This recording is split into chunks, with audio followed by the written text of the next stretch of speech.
குதிரை பேரத்தில் எமது அரசு ஈடுபடுகிறது என்ற கருத்தை தெரிவித்த மாண்புமிகு உறுப்பினர் அவர்களுக்கு நான் ஒன்றை மட்டும் சொல்லிக் கொள்கிறேன். இந்த அரசு குதிரை வேகத்தில் செயல்படுகிற அரசே தவிர குதிரை பேரத்தில் ஈடுபடுகிற அரசு இல்லை என்பதை ஆணித்தரமாக தெரிவித்துக் கொள்கிறேன். மாண்புமிகு பேரவைத் தலைவர் அவர்களே, திரு சி ஜோசப் விஜய் அவர்களை முதலமைச்சராக கொண்ட அமைச்சரவை மீது இப்பேரவை தனது நம்பிக்கையை தெரிவிக்கிறது என நான் மொழிந்துள்ள அரசினர் தீர்மானத்தின் மீது அனைத்து கட்சிகளை சார்ந்த மாண்புமிகு உறுப்பினர்கள் தங்களது கருத்துக்களை தெரிவித்து தீர்மானத்தை ஆதரித்தும் எதிர்த்தும் உரையாற்றியுள்ளனர். உரையாற்றிய உறுப்பினர்கள் அனைவருக்கும் என்னுடைய நன்றியை முதற்கண் தெரிவித்துக் கொள்கிறேன். இந்திய தேசிய காங்கிரஸ் கட்சி சார்பாக உரையாற்றிய மாண்புமிகு திரு சே ராஜேஷ் குமார் அவர்கள் தீர்மானத்தை வரவேற்றதோடு மட்டுமல்லாமல் மதசார்பற்ற அரசுக்கான ஆதரவு என கூறினார்கள். நிச்சயமாக இந்த அரசு மதசார்பற்ற அரசாகத்தான் செயல்படும் என்கிற உறுதியை தெரிவித்துக் கொள்கிறேன்.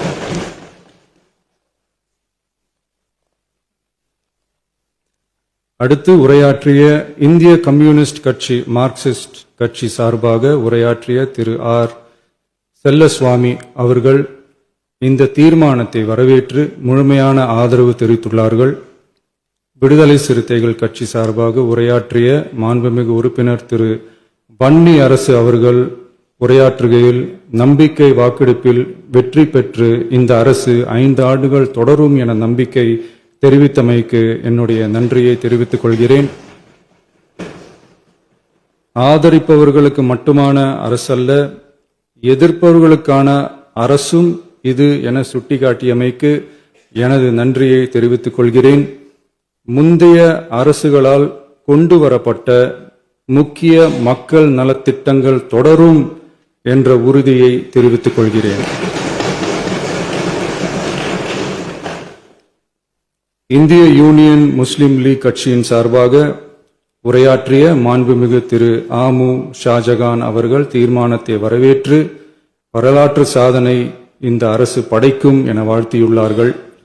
மாண்புமிகு உறுப்பினர் திரு எஸ் காமராஜ் அவர்கள் தீர்மானத்தை வரவேற்று உரையாற்றியுள்ளார்கள். இந்திய கம்யூனிஸ்ட் கட்சி சார்பாக உரையாற்றிய மாண்புமிகு திரு ராமச்சந்திரன் அவர்கள் தீர்மானத்தை வரவேற்று பேசியுள்ளார்கள். தேசிய முற்போக்கு திராவிட கழகத்தின் சார்பாக உரையாற்றிய மாண்புமிகு உறுப்பினர் திருமதி பிரேமலதா விஜயகாந்த் அவர்கள் உரையாற்றுகையில் எதிர்கட்சிகளை எதிரி கட்சிகளாக நினைக்காமல் எங்கள் அரசு செயல்படுவது குறித்து குறிப்பிட்டு வாழ்த்து தெரிவித்தமைக்கு என்னுடைய நன்றி. மேலும் ஓரிரண்டு கருத்துக்களை தெரிவித்து தெளிவுபடுத்த வேண்டுமென்று கேட்டுக்கொண்டார்கள். I will rethink about it.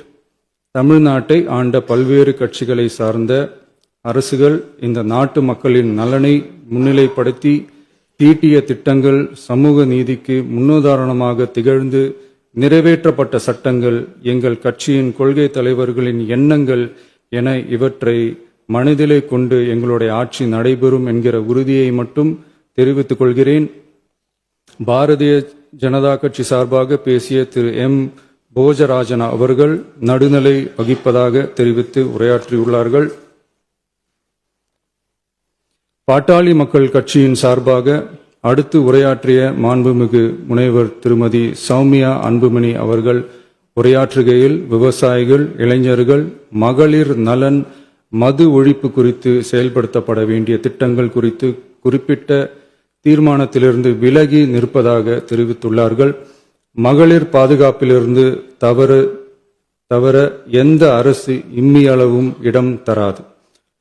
அடுத்து உரையாற்றிய மாண்புமிகு திரு மு தமிழன் அன்சாரி, மாண்புமிகு திரு கே நித்யானந்தன், மாண்புமிகு முனைவர் எம்எச் ஜவாஹிருல்லா, மாண்புமிகு திரு எடப்பாடி கே பழனிசாமி அவர்கள் மற்றும் ஆகியோர் உரையாற்றுகையில் தீர்மானத்தை எதிர்த்து உரையாற்றியுள்ளார்கள். எதிர்க்கட்சி தலைவர் வெளிநடப்பு செய்துவிட்டார்கள்.